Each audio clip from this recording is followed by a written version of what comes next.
Hello everyone. Today we talk about how to fix the app of Thenics. We will go to settings,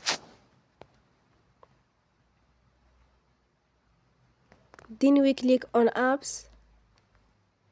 After that you will search the app Thenics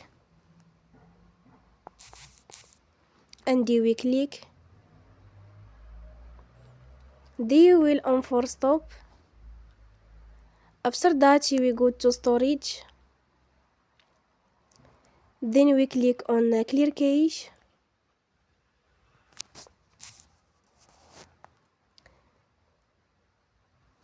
You will go to Play Store and you will update your app.